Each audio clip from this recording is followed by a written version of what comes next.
Welcome, everyone. So nice to see you all on this beautiful Sunday afternoon. And it's my pleasure to introduce Cinda Rushton. You will remember her from the Being with Dying program. She's been supporting and guiding that program for many years. And just to give you an idea of her background, uh, Dr. Cinda Hilton Rushton is the Anne and George L. Bunting Professor of Clinical Ethics and Professor of Nursing and Pediatrics at the Johns Hopkins University Berman Institute of Bioethics and Schools of Nursing and Medicine. She is the co-chair of the Johns Hopkins Hospital Ethics Committee and Consultation Service. She is a clinician, educator, researcher, and advocate for compassionate healthcare with over 35 years of nursing experience. Dr. Rushton's work focuses on clinical ethics, palliative and end-of-life care, particularly for children, as well as integrated organizational change and ethical leadership. And there's so much more. I'm not going to go into all of it, but clearly Cinda has a long and very successful career. She's also, of course, a Buddhist and has that practice that she has carried forward for many years. So with that, I'll turn it over to Ron, who will share a little bit about his experience with Cinda.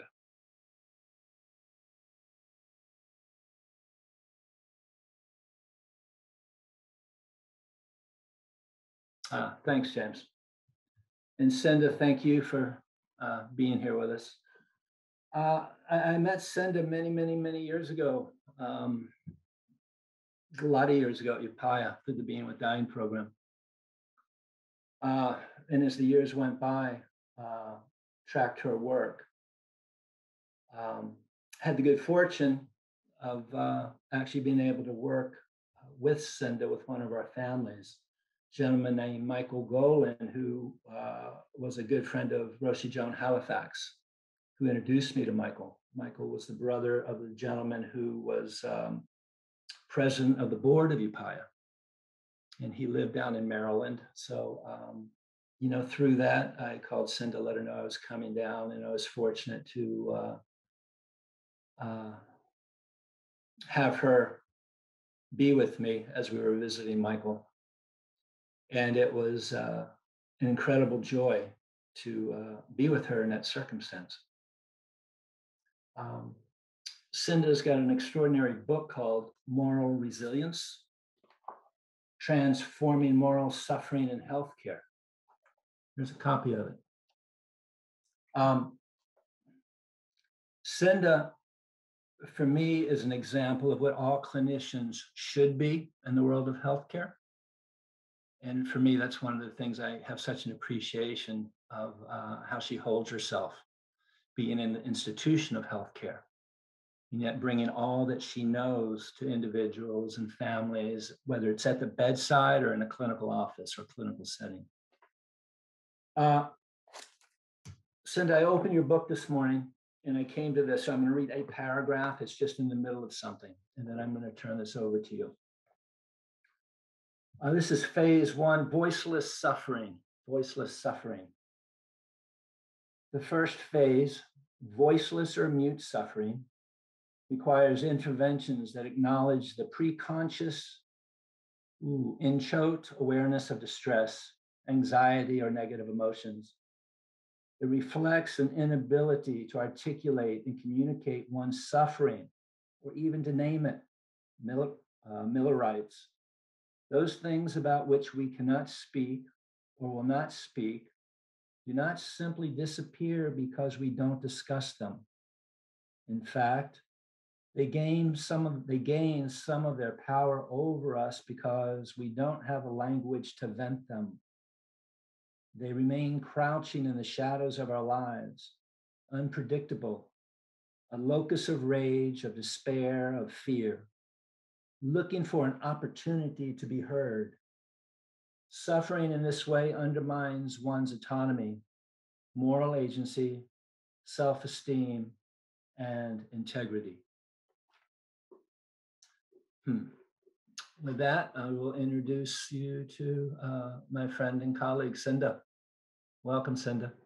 Thank you, Ron, and thank you, James. It's really great to be with you. And interesting, Ron, that you selected that paragraph today, because I think a lot of us have some mute suffering that we have yet to find a name for, and I think part of our journey is to try to uncover the parts that we'd rather not look at, and to welcome them just like all the rest. And so maybe that's part of what we can do today. I always feel some amazement in a way that I think Ron and I met when I might have been at Upaya my very first time and had no idea what Buddhism was or what I was about to enter into, which in some ways exemplifies the very best way to enter, which is absolutely not knowing. So that really did begin a journey, I think, for both of us of trying to appreciate and understand how we could actually be with the hard things in a way that allowed us to have a sense of wholeness and uprightness, that sense of strong back with a soft front of compassion. So what I hope we will do in our time together today is, first of all, I don't have all the answers, but I would love to step into this discussion with you so that we can learn together. Sort of odd way, we teach what we have to learn ourselves. And so we're always in this process of learning and discovering. And so I just invite you to be a part of that together today.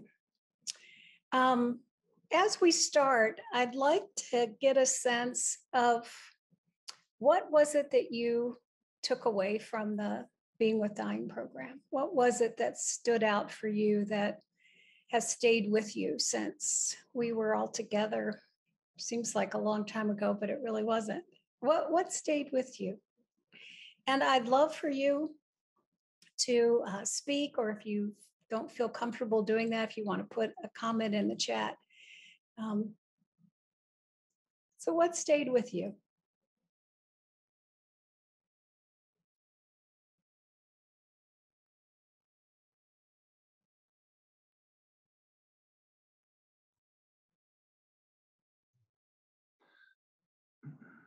Darlene.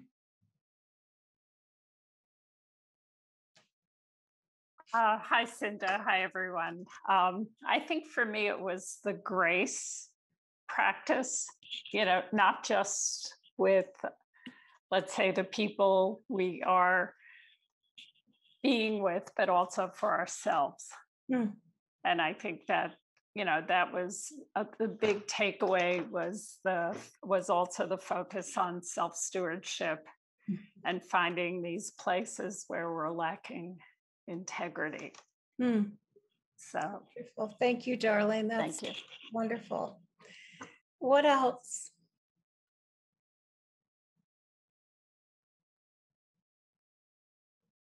Lauren. You're muted, Lauren. Can you hear me now? Now, yes.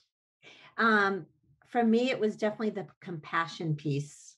I think the stories about people in the hospital during COVID was just very eye-opening to hear about that, and how, small acts of kindness just go such a long way for people that are suffering by themselves. So that I've definitely hung on to. I like that. The whole thing was great, actually, but that piece stuck with me for sure. Yeah, it's a really important awareness of sometimes we really discount the moments of compassion and the impact they can have. We're sort of appraising ourselves based on some, other yardstick. And yet the smallest things may be the most important. So thank you, Lauren, for that. What else?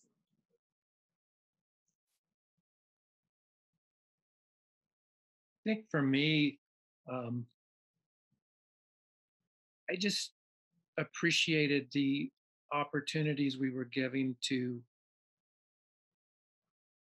come alongside our own dying, our own mortality.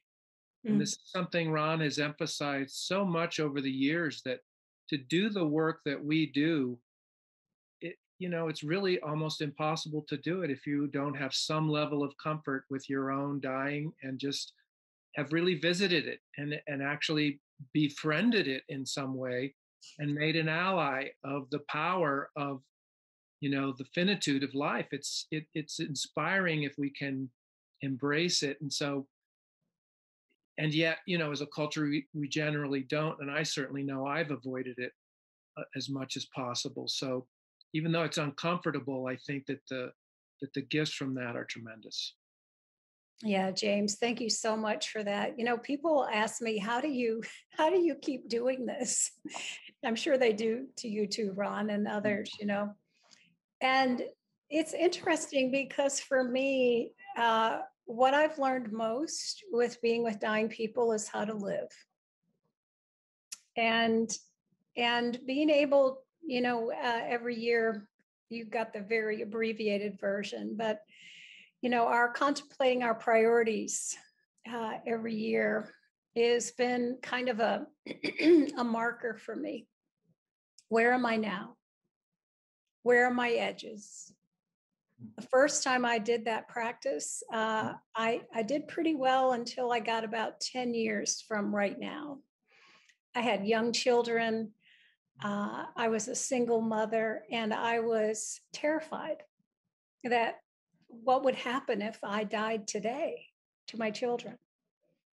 And of course, that thankfully didn't happen. But year after year after year, I find myself getting closer and closer to the moment. And, it's kind of liberating to be able to kind of, as you said, James, befriend that reality. We don't know. We don't know. And so how do we actually invest in the moments we have? And that's what I think many of you are probably doing with the people you're serving, is helping them to really embrace whatever moments there are in whatever way they can. So it's really, really important, I think, practice for all of us, noticing our edges and where our fears show up, and not to discount or judge ourselves, but just to notice that's where I am right now. So thank you for that, James. Dana, what would you like to say?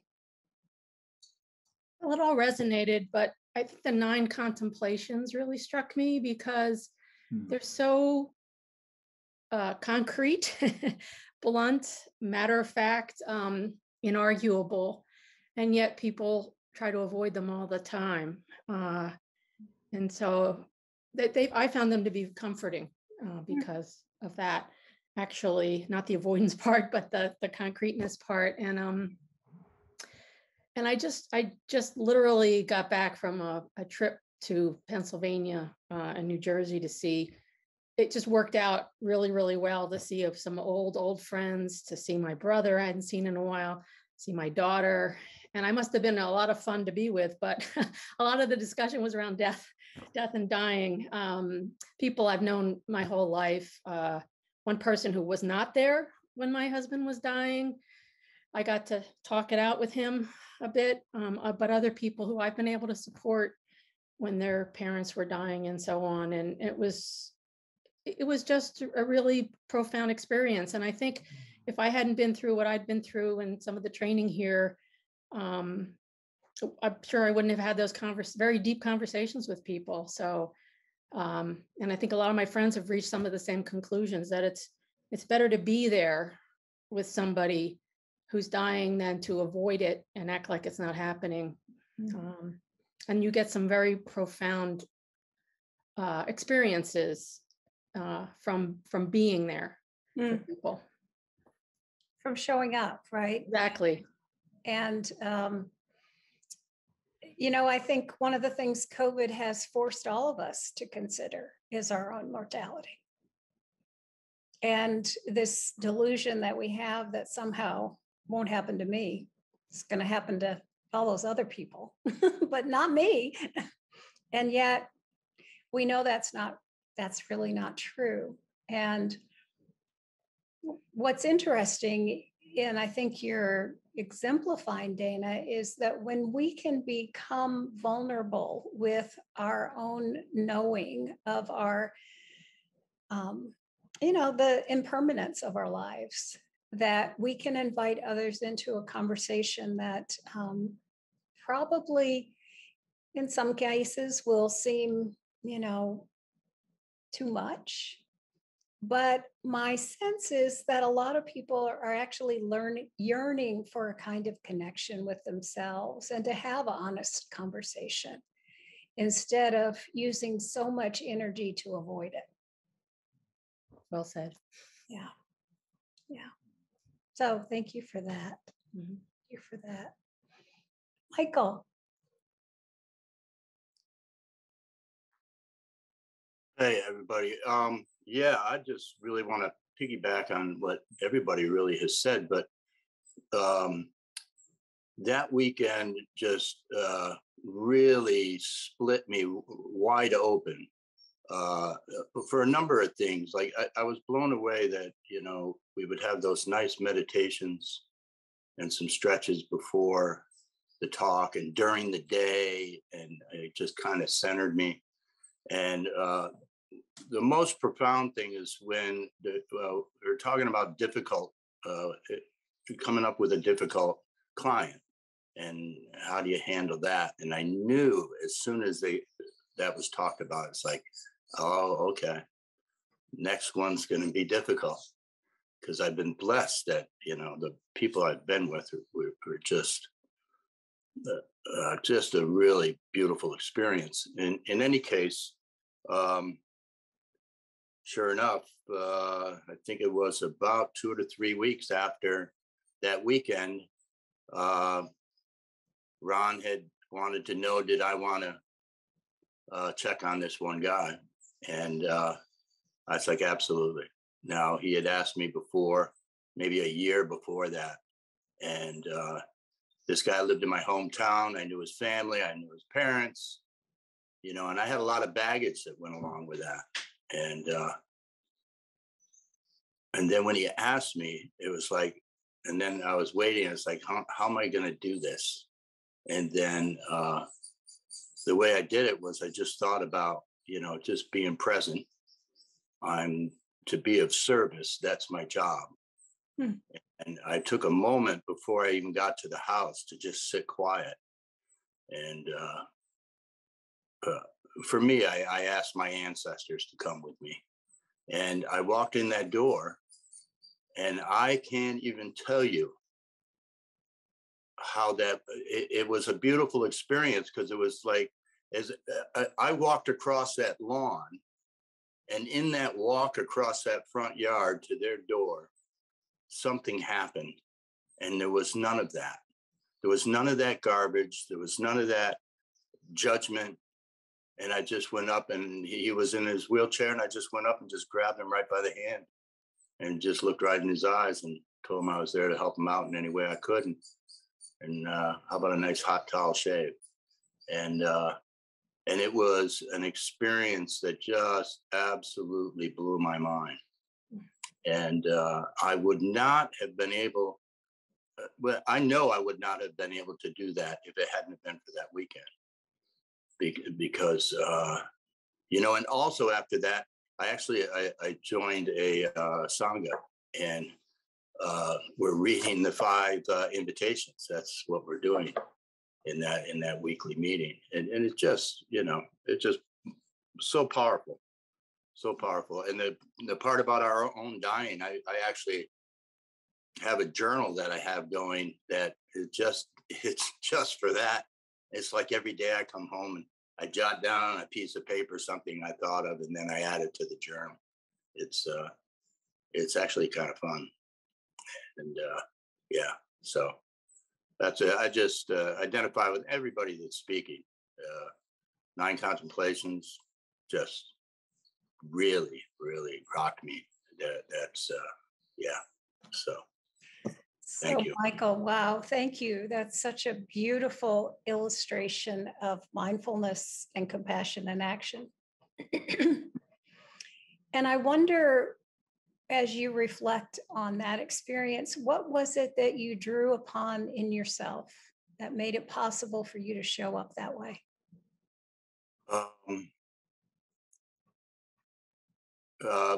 Prayer, meditation, asking for help, talking to, I have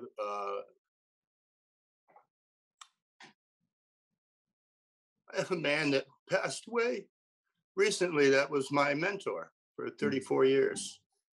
And he taught me how to show up on a daily basis. And, he's in my back seat when I'm going to these places, and that's what has me show up. I just have to one foot in front of the other and the next right thing. That's what I have to do, and not that I don't have baggage. I still have a lot of shit to work out, but just to be present in the moment. It's not a lifetime. It's just a moment. I'm going in here to just give this guy just maybe just a couple of minutes of some kind of relief, which I believe I was able to do. Yeah. Yeah. So it's interesting as you talk, Michael. I sort of reflect on the elements of grace, gathering your attention, recalling your intention. Why am I here? Tuning in to yourself before you walked across that lawn. Tuning into this gentleman and what he might need, and being able to discern what would serve is all part of that equation. And then to go from that considering to actually being it. And so, in many ways, it's a beautiful illustration of grace and how it can actually be such a resource to us. Yeah. So thank you for that. I truly believe that without that workshop that weekend, I don't think I would have said yes to Ron, and I don't think I would have been able to walk across that lawn and help that man out. Yeah. No doubt. Wonderful. Beautiful. Thank you. Ron, do you want to speak? Yes. I was reminded of after the weekend of Beginner's Mind. And Michael just what you said, just walking in the home, getting there, reminding myself that being reminded that I don't know everything, being surprised and thinking I know maybe what's going on, and then being surprised, oops, so the importance of Beginner's Mind. Yeah. Not knowing. Yeah. And then I believe James and several others were speaking of, and Cindy, you talked about honest conversations with self. And that reminds me of, if I'm not willing to have these honest conversations with myself, it gets right back to how do we tend to the people that we're serving as best as we can? Mm-hmm. And I don't know that that's possible if we're unwilling and unable to, really check in with ourselves, find ourselves to be able to go to that vulnerable place. The thing that I read from Cinda, voiceless suffering, that speaks it right there. To find that way. And it can be really, really hard. Yeah. And yet, go ahead, Cinda. Well, it is hard. It is hard for us to face our demons, to face the hard parts of ourselves. And yet, in some ways, that's what we're asking others to do too. So in order for it to be authentic, we have to be willing to get into the muck a little bit too. And not that that's a most comfortable place a lot of the time, but it is a necessary element of actually showing up. So, Max, did you have something you wanted to say? Yeah, thank you, Cinda. I've just been thinking about sort of the concept of suffering, Mhm. how that to me is an edge that feels really hard to sit with, because I can do the work and the contemplations in my own life, in my own space, but sometimes holding the suffering of others and witnessing that is what can feel unbearable. So I'm kind of listening. It's interesting to balance the concept of grace and suffering and think about how those kind of interact with each other. And the grace can be so rewarding and sustaining to sort of observe in death. I think the suffering is what's so hard to hold and witness. And I'm just thinking about that right now. Yeah, Max, boy, yeah. Bearing witness to suffering is not an easy path, and especially in the context of the work that you're doing, the sense of helplessness that we have, right, is part of our suffering. I can't fix this. I can't actually do a lot that will change the situation. And yet that may not be completely true. So suffering is, it's a big word and it has a lot of meanings. And many people understand suffering as our response to adversity or pain or discomfort. And it's the story or the narrative that we create around it that is really, the edge to sort of deal with.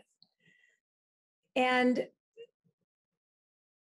it's one of the things early on when I was, and this was really before I got introduced to Buddhism at all, but Warren Reich, who is the person who wrote about the phases of suffering, describes suffering as a threat to our sense of who we are, our sense of identity, our sense of wholeness, our sense of threat to our intentions, our ability to manifest in the world. And so it's not just the physical and psychological, it's actually all of these parts of ourselves, that may feel threatened or violated in some way, and so with that, there may be some opportunities to try to understand who's suffering. Because what I've seen in my work is often it's not the person we think is suffering, it's all of us. And so that means we have a different sort of agenda, if you will. That means, oh, is that person really suffering? Or am I interpreting their experience as suffering, and therefore it ignites in me a feeling of I need to do something about this, versus is it possible that I need to hold this situation in a different way that allows for all of those elements to be somehow taken account of. So it's a great question, Max, and one of that I feel like I've asked a lot, especially, dealing with children. It's many, many times, I don't think the children were suffering near as much as the parents and the people who are providing care. And so then it's how do we uncouple that process and give it voice and talk about what's hard and talk about the regrets and the grief and the sadness that we have, but also to be able to notice the joy. So let me just give you an example.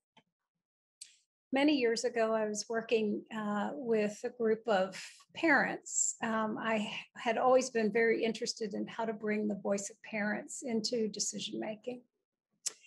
And we were doing a training for clinicians, and we were talking about suffering. And there was a father on a panel who said, you know, I understand that all of the clinicians looked at my child's existence as full of suffering. And I did not see it that way. I saw every breath that he took as a gift. And that each of those breaths, to me, was you know, something to be celebrated. I didn't see his life as suffering. And so in that, I think is how do we create a different perspective, being aware of what we ourselves, how we are creating sort of a story about that experience, and how can we, you know, step back from that a little bit. And one of my favorite questions is, and what else is true? That's hard, right? This is a hard disease. And yet, there's often more. So I don't know if that helps at all, Max, but I think that, you know, it's a challenging place. I don't know if Ron knows this or not. My ex-brother-in-law had ALS and died probably about 2 years ago. And even from the space I occupied with my children, trying to help them find a place of appreciating the moments was really important for them. Yeah. So anything else as we get started? I just wanted us to kind of connect around where everybody is. And what I'd like to offer, what I've been asked to offer, and again, everything's subject to reality. We can go in any direction you want, but the topic that I have spent a lot of my time now thinking about is how do we acknowledge the moral adversity, the adversity of the people and ourselves that we're serving? And how do we not turn away from that, but actually harness our inner resources to be able to meet those challenges? And so that's really what moral resilience is about. It is our capacity to preserve or restore our sense of wholeness and integrity in these really challenging situations. And it is not looking away. It's actually holding the whole catastrophe, the hard parts, the parts of us that are, you know, unsure, the parts of us that feel wounded, and the parts of us that feel whole. And so that process of being able to see ourselves as whole, as being able to, you know, as in that practice in Japan of kintsugi, of taking the broken pieces of pottery and putting them back together in a new way to create a new whole vessel that doesn't hide the hard parts, the broken parts, but actually celebrates them. And so that is that has really helped me in the context of really hard situations of saying, you know, yes, there is suffering. And yes, it is also possible that we may be able to find a path that restores our wholeness or helps people who are in it to restore their sense of wholeness. So I don't honestly remember all that we talked about in Being with Dying because I'm always in the moment myself. So I'm like, oh, did we talk about that? So you'll forgive me if I'm repeating anything, but we did some research about this, and we found that there are actually 6 elements, at least in clinicians, that seem to support our ability to be whole, to be morally resilient. And it starts with integrity, personal and relational integrity, our ability to be buoyant, to be self-regulated and self-aware, to have some skills in moral efficacy, or being able to, recognize these tensions, these ethical tensions that we're in, and to have some skills to reason and act on that. And then the last piece was self-stewardship. And I know we did talk about that in Being with Dying. But I want to go back to the idea of integrity, because it means a lot of different things to different people. So I'm just wondering, for you, as you think about yourself or your work, what does integrity mean to you? And if you feel like it, put your word or phrase in the chat, or if you want to share it verbally, that either one is fine. What does it mean to you to be in integrity?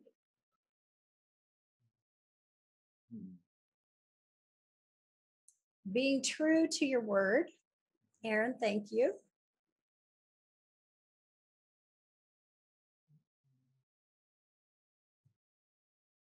Being trustworthy, Courtney says.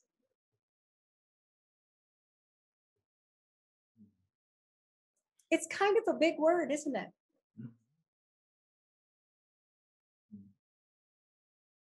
What else? Being centered, being my best self. Yeah. So, in thinking about this idea of what it means to be in integrity, often it's associated with the idea of being whole. Brenda says, when my inner and outer match, it's that alignment. So when I think about this, one of the key elements of integrity is we have to know who we really are. Not our role, not our identity, not the labels that we put on ourselves, but who we really are. And I know, Roshi, we talk a lot about this in Being with Dying, like, who are we really? And what that immediately takes us to is, what do we stand for in our life and work? And in the work I've done now for decades, when I ask that question, people sometimes will respond by, oh, well, I sort of take my values for granted. They're there all the time. But we can't articulate what the values actually are. So the first step here is to get really clear about, what do you stand for? What is the anchor for your life and work? And what I mean by what you stand for is not what do I prefer, but what value that is universally applied to everyone do you manifest in your life and work? So some might say compassion, some might say dignity, some might say equity, or other things. But being able to really anchor yourself and say, this is what I stand for, really is the beginning of knowing ourselves. One of my colleagues makes a big distinction between claiming what we stand for and what we stand against. Because if you notice what you stand against, you're already in a defensive posture. So we want to orient ourselves to what we stand for. What is it we want to bring into the world? Not what we want to get rid of, but what do we want the world to be? That's the beginning. So that takes some work, I'm going to say. it, in many instances, it's kind of a real process of kind of peeling it back. Once we know that, then how do I live my values? How do they show up in my life and work? Are they evident externally? That idea of aligning our inner and outer. Is it a hidden part of ourselves or is it visible to others? That's why we call this practice, is because we all get to practice again and again and again. It's also a stance of curiosity. Some people have asked about, well, what about those people who are just so absolutely certain about everything? That makes me a little worried, actually, because when we are so certain about everything, we're likely to be overlooking the places where we may not be aware and where there isn't certainty. And so this is not orienting toward a kind of self-righteous superiority. This is a place of humility and curiosity and being able to continually inquire, what would compassion require of me in this moment? How does compassion show up now? And being able to actually discover and be self-effacing and being willing to say, I was pretty sure about, as Ron said, that beginner's mind of, I was really sure about this was the thing to do. But when I could let go of knowing, something else emerged. That's an act of integrity, to be open to discover. Sometimes we have to ask really hard questions. Dana was talking about that we have to embrace those potentially difficult and sometimes unknowable questions. Because to deny them is actually out of integrity.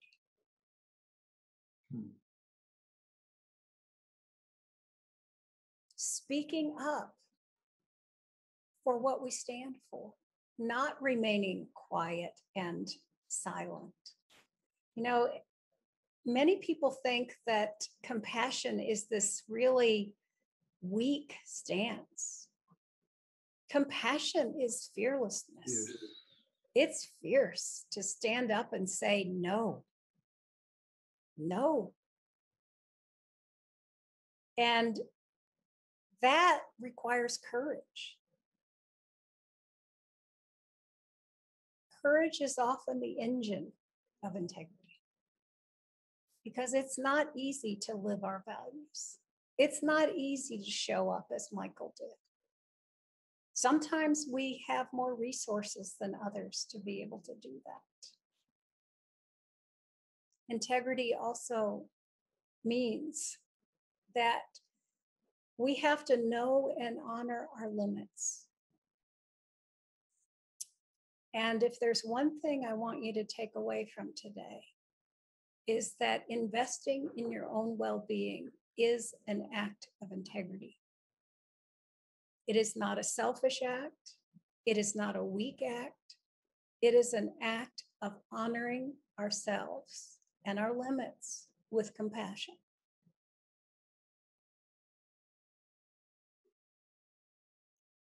And it also requires us to take principled action. And sometimes the thing to do is not to act at all. It's to stop and to pause, but to be responsible and accountable for what we do or don't do. So this idea of integrity, it's not a squishy concept.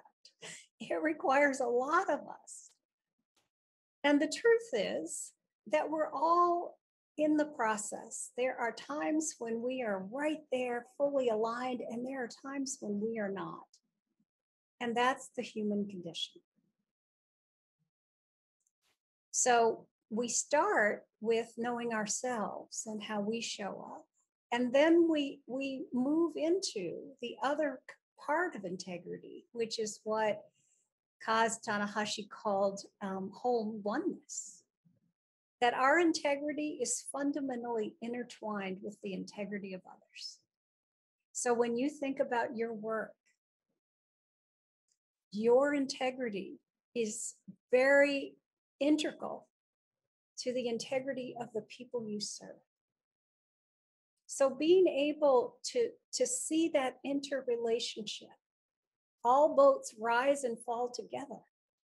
If you bring integrity into that space, the likelihood is you're going to resonate with others to allow them to be in integrity. To be able to actually create a space where no one is left diminished in some way, where there's space for diversity, for inclusiveness, for differences. And that we can connect our values, our sense of why we're here as a resource to help us meet whatever is true in that moment.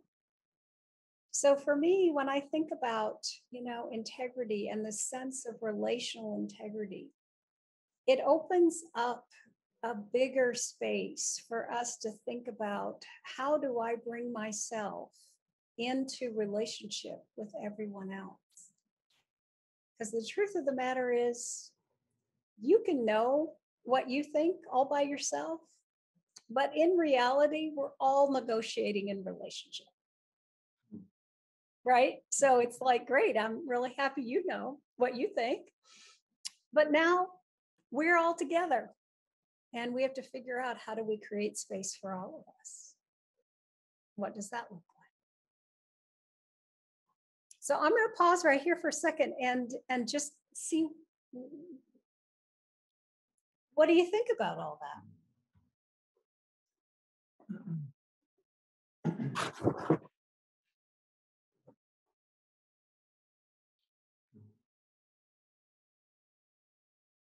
What comes to mind for me is,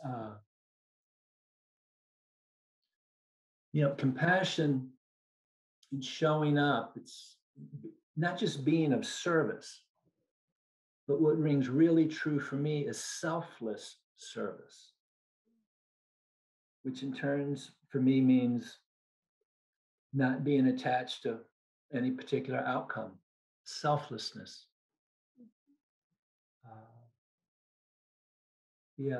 That's incredibly important to me. And sometimes hard when our ego wants to say, I know. Thank you. Right? True. I know. Hence beginner's mind. Hmm. The ability to get out of your own way. Yeah, I have to say, I practice that a lot. I have to get out of my own way a lot, because I can be like, oh, I think I know how we should do this. And then of course, not necessarily. And yet it's such a, it's that moment of noticing where I notice it in myself is when I start efforting. Has anybody done any efforting lately? You kind of keep pushing, and nothing's happening, or else it's not going very well. That's my signal that I need to step back, because when I'm efforting, I am usually connected to my ego in some way, or my sense of knowing something, right? So just, it's becoming familiar with our patterns, and not to be, too harsh on ourselves, but just to say, oh, there's my old friend, the effort part again. And okay, maybe I need to step back a little bit. How do I get a little more space here where I don't feel quite so compelled to exert my point of view? To work too hard rather than working, as I said the other day in a meeting, being with, rather than working. Yeah. Yeah. Jonathan, did you have a thought? Yeah, I'm really enjoying hearing the whole conversation, hearing everybody's points that they've shared, and I've really found what you were just articulating really intriguing too, Cinda.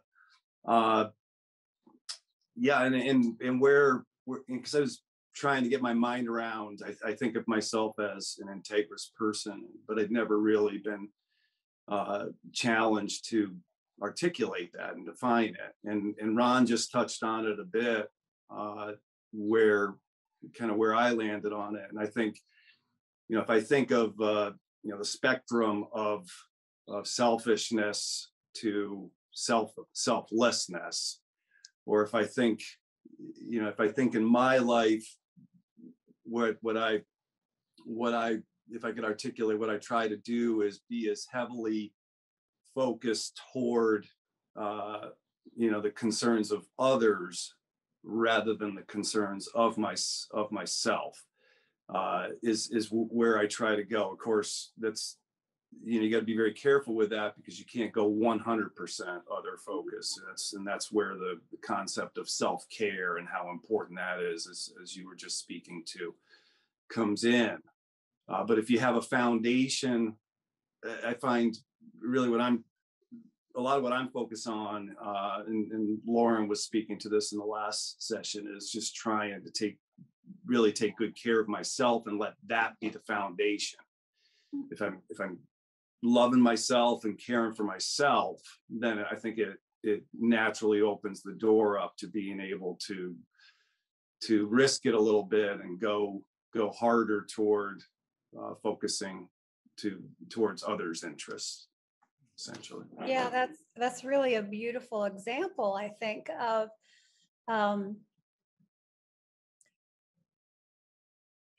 being able to see that the conditions that make it possible for you to serve others include an investment in bringing your best, which is your whole self, into that equation. And when we're exhausted, when we are angry and resentful, it's hard to find the resources to actually serve others, and so it's an ongoing practice to say, how have I served myself today in my own being? Have I been a good steward of my resources today? Or have I, I'm a person that says yes, probably more than I should, for my own well-being. But for me, it's a question of, did I say yes to something that actually depleted me, or did I say yes with something that nourished me? And there's a way that at the end of the day, we can kind of take stock. What were the things that drained me? So for me, it's like when the budget people call and they say, oh, we have to look at this budget and that budget and this detail and that detail. And I'm like, oh my gosh, all my energy just drained out. Let me do something like this. It's all nourishment. So I think part of that is, really paying attention. What is it that has nourished me today and what has drained me? Because when we are doing what we are meant to do, it often isn't depleting. It actually brings energy.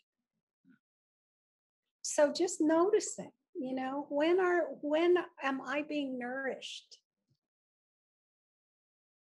And let's get a little more of that.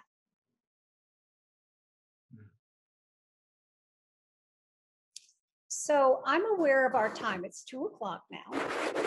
And what I'd like to do is I have a little practice that I'd like to share with you. And then I don't know if you typically take a break or whatever, but I feel like, this Zoom world, we have to create a little bit of space sometimes. So if it would be okay with you, what I'd like to do is share this practice and let us just do this together. It's really focusing on how we can connect to our wholeness and what it feels like to actually be whole.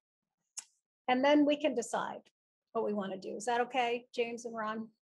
I'm Have a strong feeling about this one way or another. But so what I'd like to do is invite you to just find a comfortable place and just settle in and use your breath if it feels comfortable to you to let your mind settle and your body settle. And just touch into whatever is true for you right now. If you want to close your eyes, feel free to do that as well.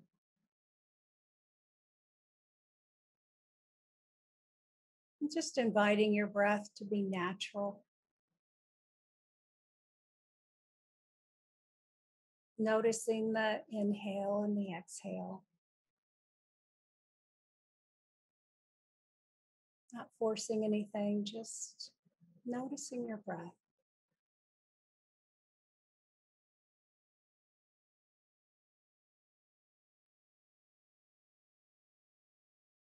Notice if it feels uneven or shallow or smooth or something else. Just noticing that feeling of the inhale and the exhale.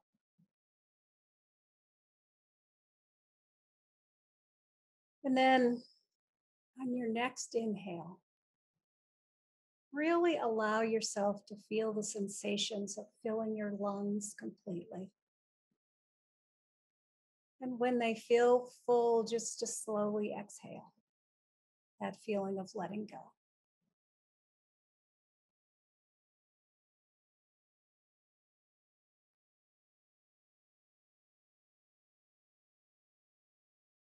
Just taking a moment to scan through your body to notice any places where there might be ease or tension.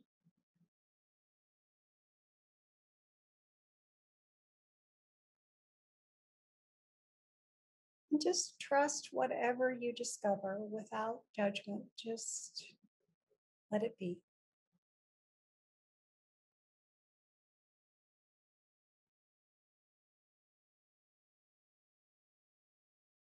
Notice whatever feelings are present right now.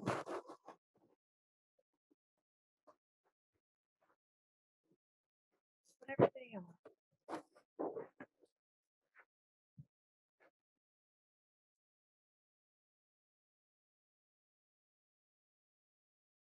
And then just notice the quality of your mind, whether it's scattered or distracted, focused, calm, whatever it is. And if it's a little distracted, just see if you can focus your attention on your breath or your feet on the floor. Just be with whatever's true.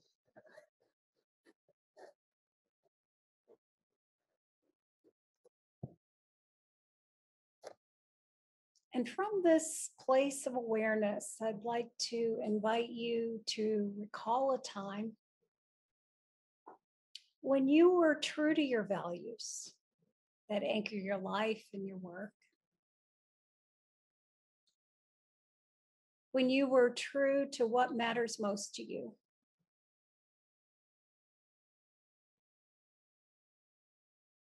It could be a moment of connection with someone.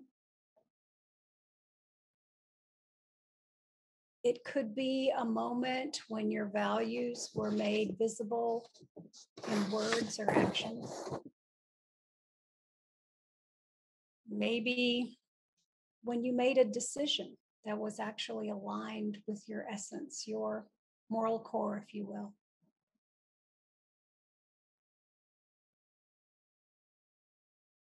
See if you can touch into one of those moments. Just one.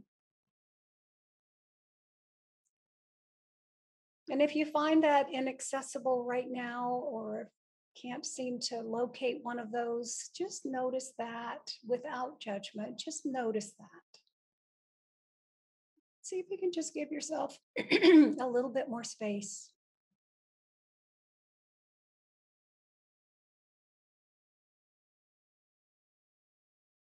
So as you connect to this experience, see if you can put yourself back into that moment.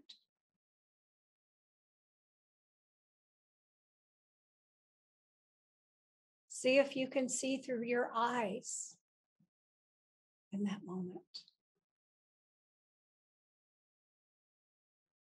Hear with your ears. Feel with your body, with your heart and your mind.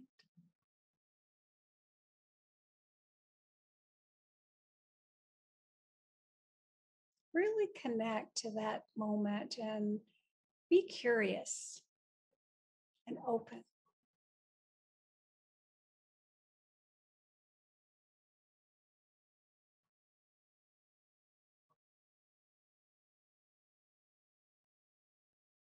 What do you notice as you recall this moment?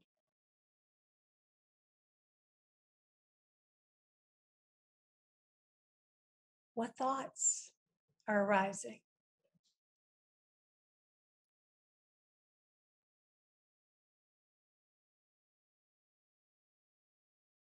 What feelings are present?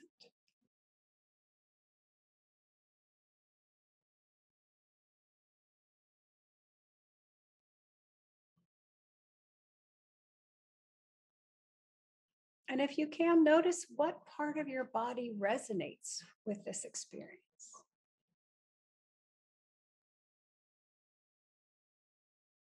See if you can detect where you perceive this awareness in your body.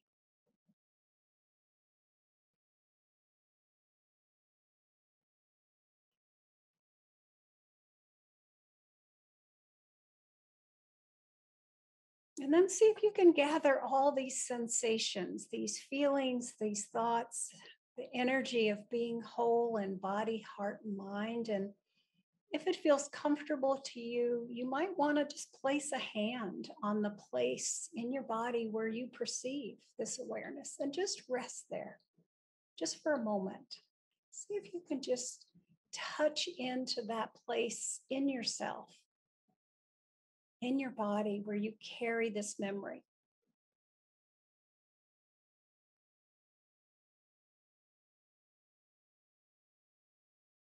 This is a space of being connected to who we essentially are, what we stand for in life, in our work. It's that place of our moral core, our integrity, where we're whole and undiminished. This is home. This is our home base. And as you know, as you connect to that place, there's often ease. There's not a lot of stress in the wholeness. And it's a place we can return to again and again when we find ourselves confused or uncertain or conflicted.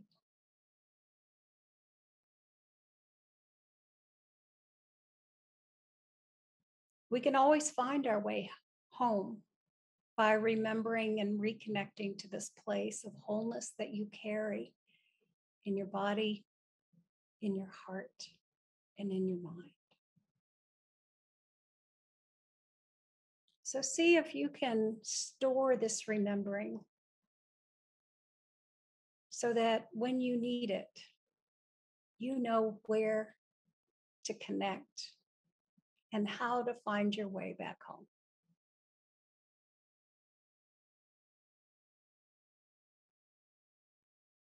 So when you're ready, just gently let your eyes open if they've closed and just take a moment to just touch in with yourself.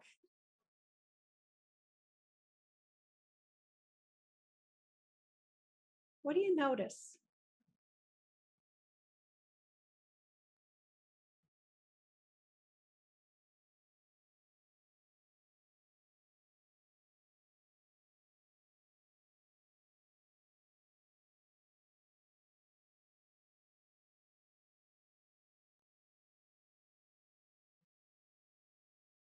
What do you notice? Stillness. For me, it's a certain calm. Mhm. Calm. Yeah. Freedom. Grounding. Alignment in my actual spine. Yeah. Strong back. Peace.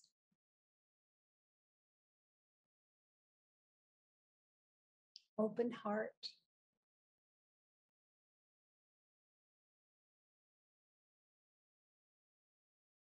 Rachel Remen says that wholeness is never lost, it's just forgotten.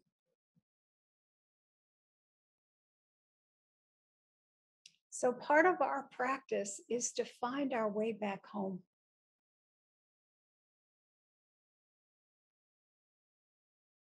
We know this place.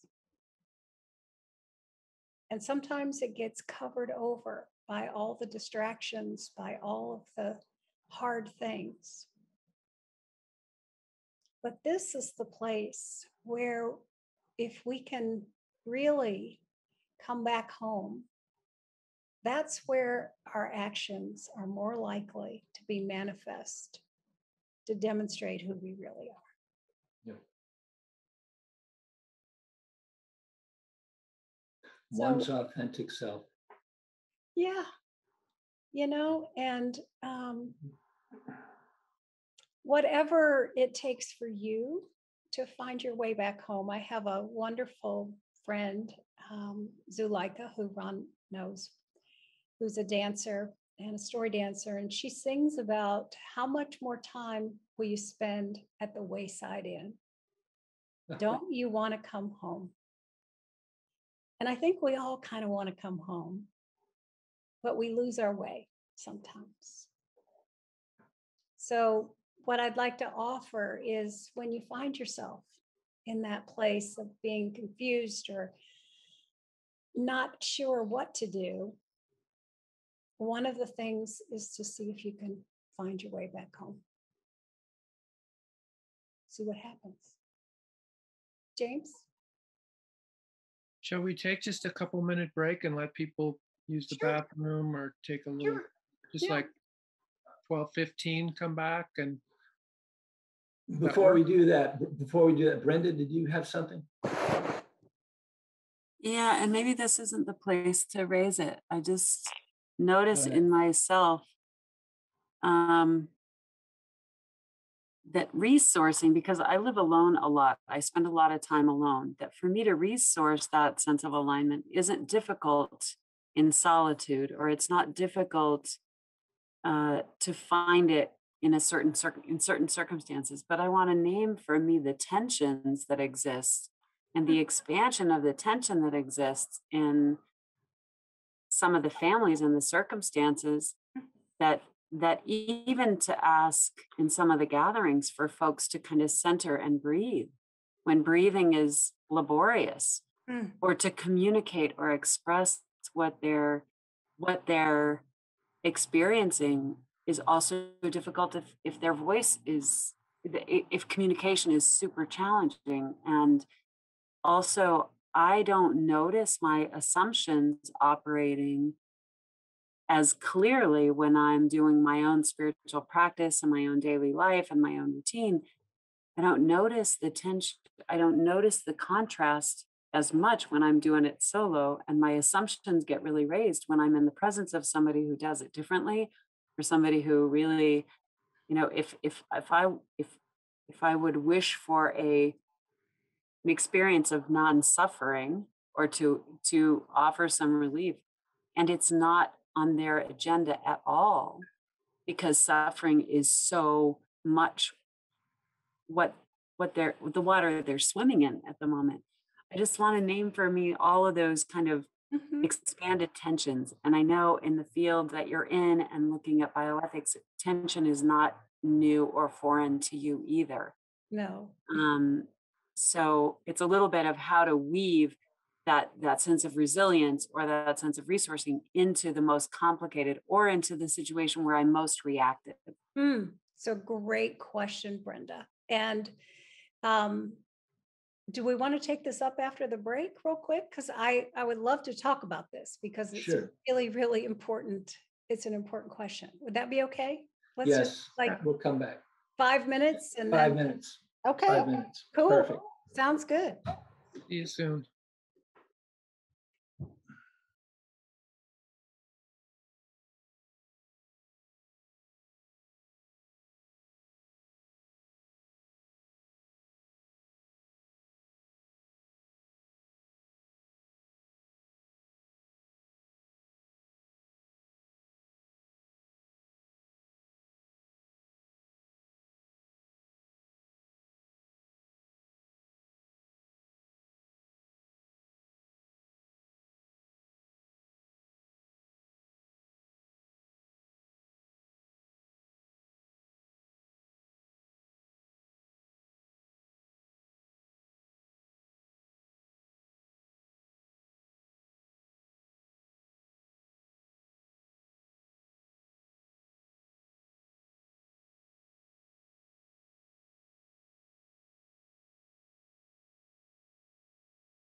Well,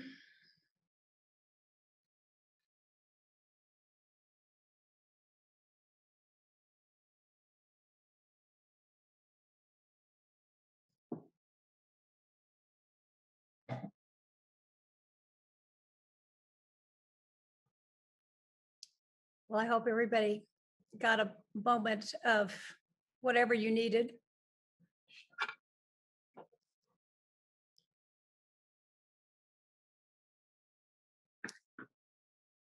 Brenda, thank you so much for raising this question. Really very, very important. And I think what it points out is exactly that tension, of knowing ourselves. But the reality is that we're exercising ourselves in relationships. And so part of the practice and part of what I was offering today is we have to know what home is so that we can detect when we have gotten out of alignment with that integrity. And as you point out, I think that some of our areas where we're most vulnerable is in relationships with others. So being able to just, in many ways, cultivate that kind of awareness that helps us kind of use our early warning mechanisms to say, oh, maybe there's something about this situation that habitually kind of triggers me to want to effort or want to, have a particular outcome. So some of the process is just noticing our own patterns. I know for myself, I've done ethics consultation now for, I don't know, almost 4 decades. And there are certain kinds of situations that I know are going to hook me. When someone is being disrespected, I'm more likely to kind of roar up, because it's something that matters a lot to me. And so part of knowing our values and ourselves is also knowing that we have to pay attention because we may have areas where we're vulnerable to be kind of self-righteous or to know in ways that maybe it's not clear what the response ought to be. So it is that ongoing sort of investigation, and to do it with as much kindness and compassion as we can for ourselves. It's like, oh, there's my justice edge that's getting really activated, and now I feel morally outraged. Important to notice that, but then how do I get myself back to a place where I can actually respond? So really, really important, Brenda, and that's why they call it practice.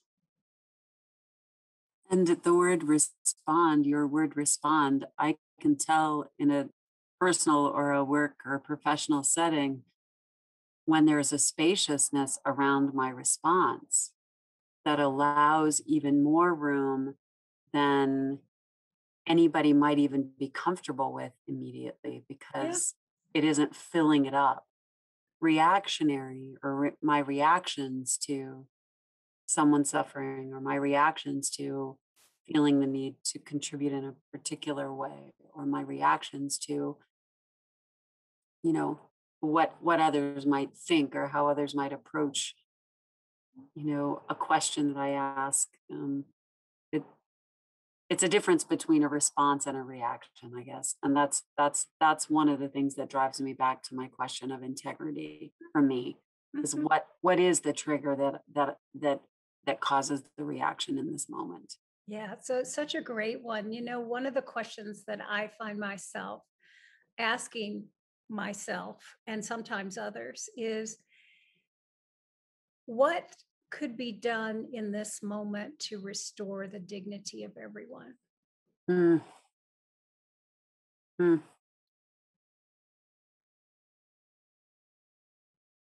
And sometimes that's enough.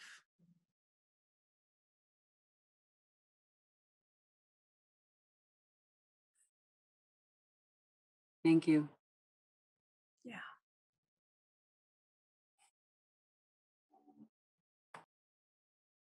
Including myself, my own dignity.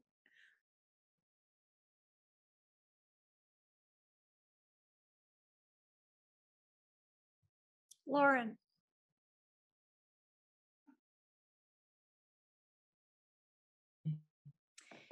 So I had a really nice visit with a friend of mine who's battling ALS. Ron knows Ren and Suzanne.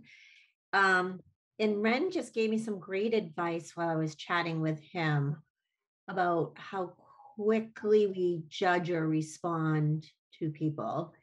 And he said to me that what we need to do is just kind of sit on it for a minute sometimes before we respond or react to what people say. And for example, it could be judgment on somebody, or maybe you're just not in the same alignment with somebody else. But sitting and kind of contemplating for just a minute, and kind of gathering yourself. Mhm. And then it's helpful, is what he said. And especially for what he's going through as well. Yeah. I think, Lauren, that's the place where grace could be really helpful. And I know it is for me, when I'm feeling very judgmental, really. If I can take a breath, and the thing that helps me a lot is remembering, why am I here? Why am I here? Helps me shift back from being an expert to, why am I here, is to meet these human beings in a way that allows all of us to be known and to be whole. And that helps me kind of let go of thinking I should know anything. Mhm. And also, sometimes it's hard not to take people's rejection of our offerings as personal, because it feels like a rejection in some way. Carol, did you want to say something?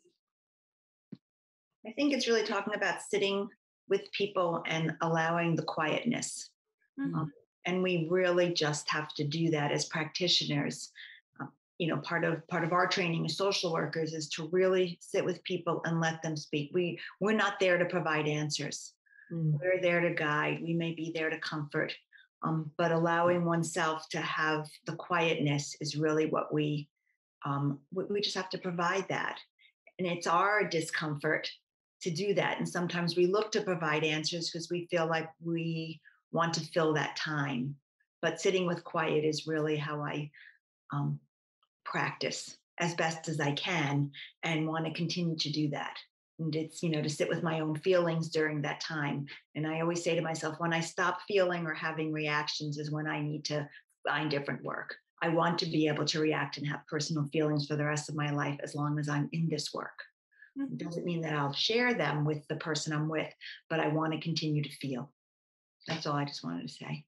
That's really important, that we don't want to lapse into being automatons or not feeling things. And feeling things means the whole range, right? It's not just we want to select the ones that we want to feel. We have to hold all of them. And it's also where it's important to nourish ourselves so that we can continue to keep our hearts open and to be able to hold whatever is true in that moment, whatever it is.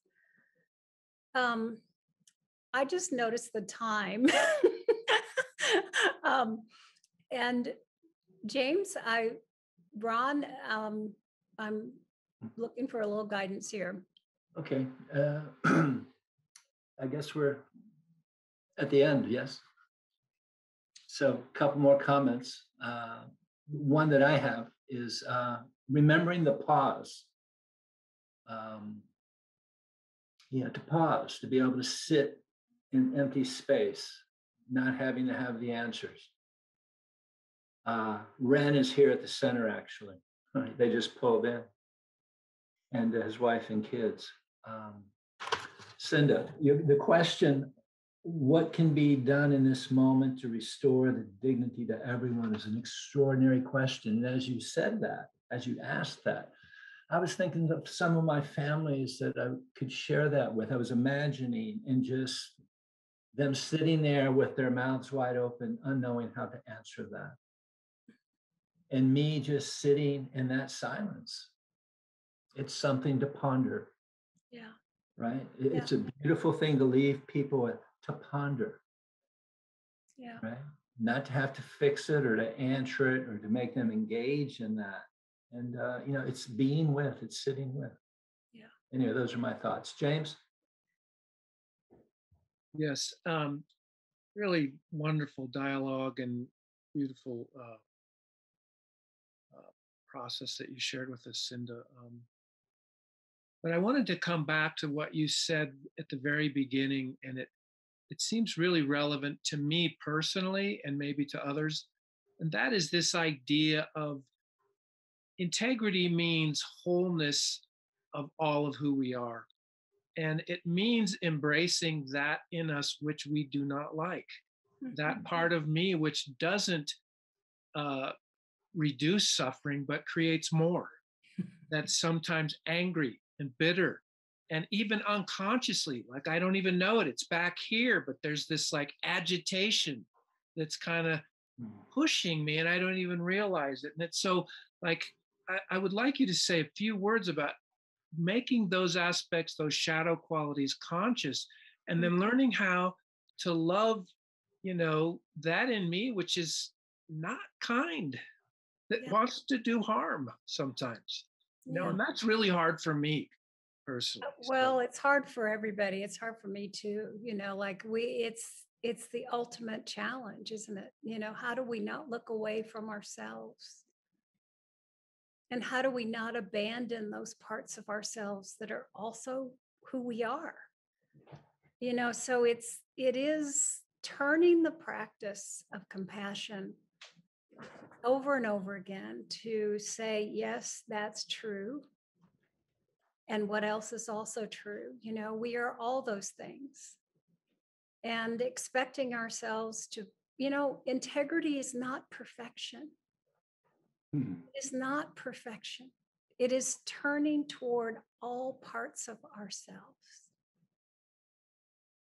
So shifting from thinking this is about being perfect all the time is an unattainable and unrealistic bar.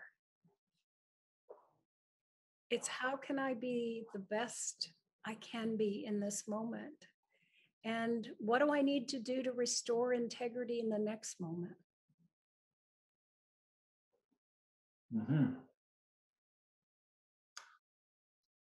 Thank you, Cinda. Thank you all for all that you're doing.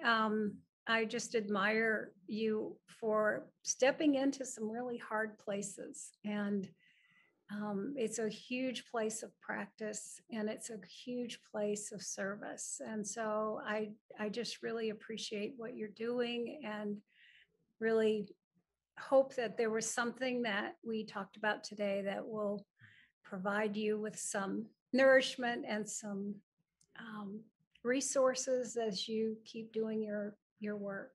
So just thank you for showing up. There you go. Lots of nourishment, Cinda. Thank you so much. You are, yeah, you're a gem for sure. Thank you. Thank you all. Thank you.